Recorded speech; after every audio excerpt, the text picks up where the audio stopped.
Welcome. This is going to be our Judaism Part 1 lecture. Before we get into that, I do want to reiterate a couple things for you. This week we are diving into this on this past Thursday and Friday. Depending on which class you have, you should have watched a video on Judaism 101, which gives you a little precursor to this. So this would be somewhat of a review, but a couple different new things.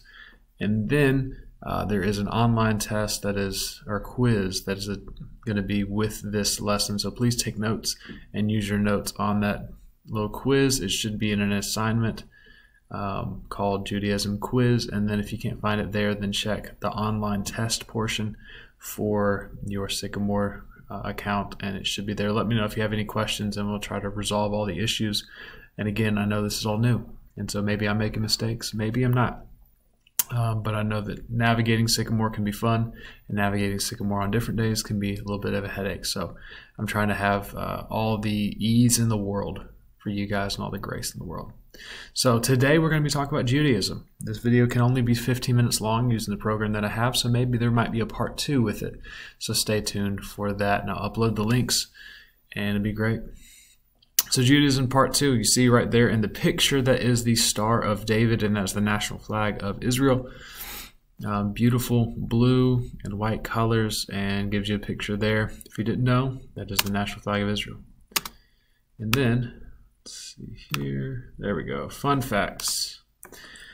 So 14 million people follow Judaism worldwide, making it one of the smaller religions in the world. Not that many people follow Judaism in the grand scheme of the world. We have Christianity that's approaching 2 billion followers. Islam is not far behind that. Hinduism is 1 billion. Buddhism is about 900,000 or 900 million.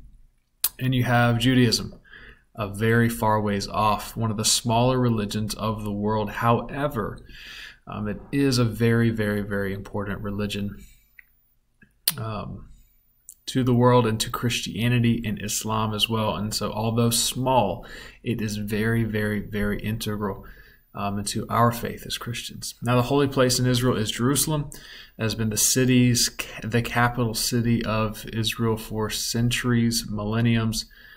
David was the first person to establish Jerusalem as the capital. He did not build the temple in Jerusalem. He left that for his son Solomon, and so on and so forth. And so Jerusalem is the holy place. It's the main place where you would go for all your festivals and holidays, which is the next section. So Hanukkah is the first holiday we like to talk about. This happens around December for us, and it means dedication. It remembers the time of the rededication of the Second Temple of Jerusalem. There was a big war that was going on between the Jews and the Greeks, and eventually the Jews won this war. Long story short, a guy named Judah Maccabees led a revolt against the Greeks, and they recovered all their Jewish heritage, Jewish tradition in that, because the Greeks were fleeing out of their country because they won this war.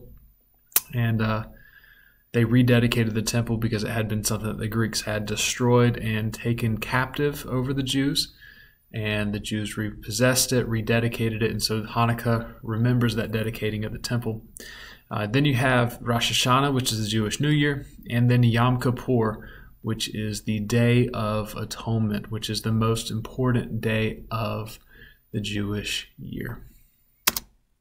Origins of Judaism, you see in the picture there's a guy who we'll get to in just a second. 4,000 years ago or thereabout is whenever Judaism began. So backtrack 2,000 and then backtrack 2,000 more. So backtrack 2,000 the time of Jesus, and then 2,000 years prior to Jesus, there's in the land of Canaan, there was a guy named Abraham and his wife named Sarah. And before all this happened, their names were Abram and Sarai. God changed them through a story. You can read about it in Genesis chapter 12 through 15, 16, right around there. And then you can see how their stories play out as you read the rest of the Genesis narrative.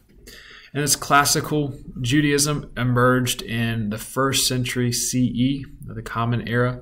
And so you have Judaism kind of at its traditional form from the time of Abraham. Then you have Moses and a couple other people going all the way. And then you have classical Judaism, which emerged about right after the time Jesus died. And then we get some main figures. So we have Moses. He was the deliverer of Israel from Egypt. As a prophet and a leader, you guys know the story of Moses, and if you don't, read it in Exodus. It's a great story. It's wonderful, it's fun, it's exciting. And Moses delivered the people of Israel out of Egypt from Pharaoh's hand. God helped him. It wasn't just Moses doing the whole thing. But Moses is a very, very, very significant person in Israel. He gave them the 10 Commandments, the law you may have heard of. Moses is the guy. Then you have Abraham. He is the first initial founder of Judaism. God spoke to him in Genesis chapter 12 and kind of made a covenant with him there. And they continued to make another covenant with him in Genesis chapter 15. And so Abraham is the founder or the father of the Jewish faith. And he had a son. His name was Isaac. And he was the first son of Abraham through his wife Sarah.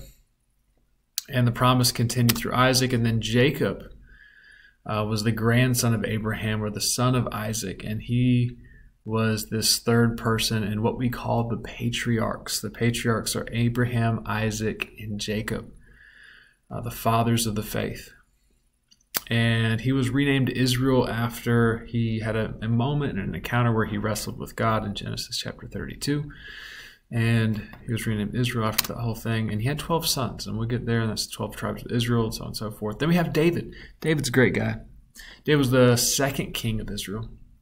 He also fought a guy named Goliath.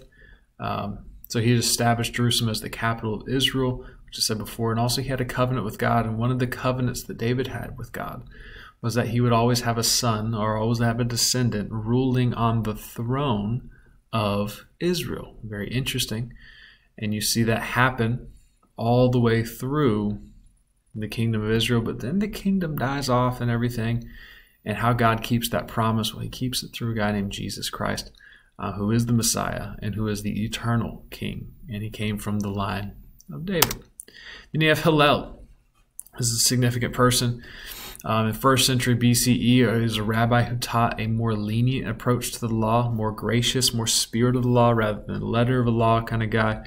This name is important just in case you get into some conversations with some Jewish friends and neighbors, but you're not going to be quizzed or tested on that. And then you also have Shammai, same thing with Hillel, not going to be quizzed or tested on it, but it is a very fun thing to learn. 1st century BCE rabbi who taught a very strict approach to law. So not so much spirit of the law, very much a letter of the law kind of guy. He was not going to divert left or right. He was going to hold more of a conservative, traditional approach. Then you have revered books. The Tanakh is the holy book in Judaism. Now with the Tanakh, you have 3 sections, and the abbreviation for the Tanakh will be T, N, and K. T, N, and K. The first section is the Torah.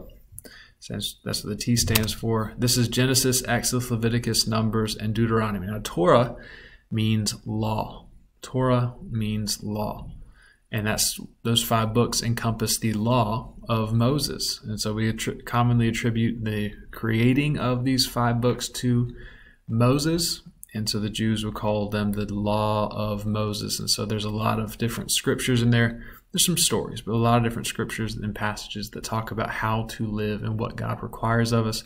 That's what's called the law. It's given to Moses on Mount Sinai, especially with those 10 commandments that we'll talk about later. And then you have the Nevi'im, which stands for the prophets. Now the prophets are very, very, very significant, and the prophets include a little bit more than just like Daniel and Ezekiel and Isaiah. You would also have a couple people like Joshua and the judges included in those writings of the prophets. And then you have the Ketuvim, which would be the writings more of poetry. So Job and Psalms, Proverbs, Ecclesiastes, Song of Solomon. Those books would be included in the writings. And if you notice, this is our Old Testament. Yes, the Jews read the Bible. The Jews do read the Bible. They just don't read the New Testament, but they do read the Old Testament. And so that is the Tanakh, is our Old Testament that you have in your Bible, which is really, really cool. Key terms for us today. The Talmud, it's oral Torah, collection of writings that interpret, explain, and apply the Torah scriptures. This is kind of like a commentary on the Torah, which the Torah is the first 5 books of the Bible: Genesis, Exodus, Leviticus, Numbers, and Deuteronomy. So the Talmud's more like a commentary, or like people's interpretations of the Torah and what the rabbis, the rabbinic traditions, have said over the years, and how to live out the Torah. Then you have Midrash. It's stories, sermons, parables explaining the Talmud. So if you look at the Tanakh as the scriptures, and the first level down of somebody's interpretation of it, it would be the Talmud. And then Midrash would be an interpretation of the Talmud, or explaining the Talmud. So there's stories, sermons, parables. If you want to take it as far as this, Jesus probably taught a lot like in Midrash, because he used sermons, he used parables to explain these different scriptures that we had. So look at that.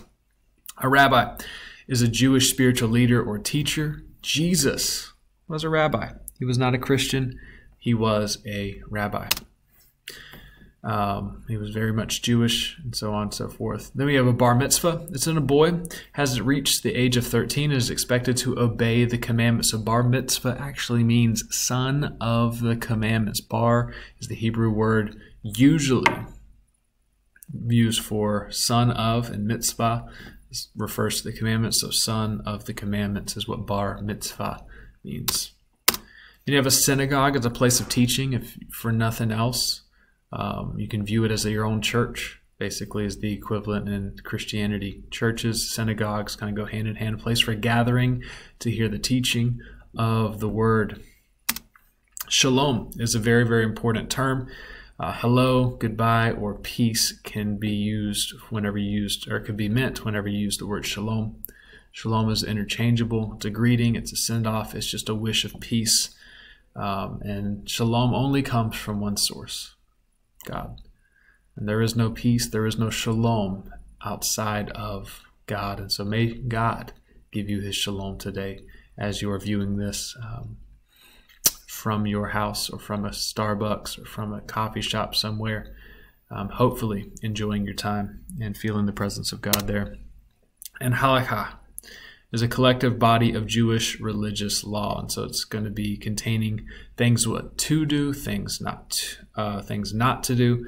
The Levitical laws, the 613 Levitical laws that are mentioned in the book of Leviticus, are going to be encompassing the halakha.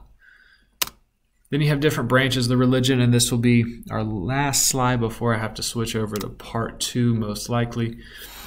Orthodox, most traditional form. This is a strict observance to the law. So if you have the far side of the tape, your Orthodox Jews are going to be in the far right or left, however you want to view it. But they're going to be at one end of the spectrum. They're not going to deviate from anything. Orthodox Jews will not deviate from their traditions, will not deviate from dress. They're going to be as traditional as they can to preserve their heritage as Jews. Then you have conservative Jews. They avoid the extremes of Orthodox and the third form of Reform Jews. And they allow for reasonable modernization. They're not going to completely throw the baby out with the wash water, as the old phrase goes. But they're going to adjust to modernize their religion to keep up with the times a little bit, but not completely abandon everything and be so progressive that they lose sight of where they came from. And then you have the Reform Jews, and they're the most liberal form. They hold on to certain elements of Judaism, but they're open to more modern ideas. What are they open to? Well, they're open to a couple different things, like women as rabbis, which you will not see in Orthodox or conservative, and you also see they're more open to the LGBTQ community in their synagogue life, whereas Orthodox and conservative would be not so welcoming towards that. And so I'm going to stop this video right now, and then I will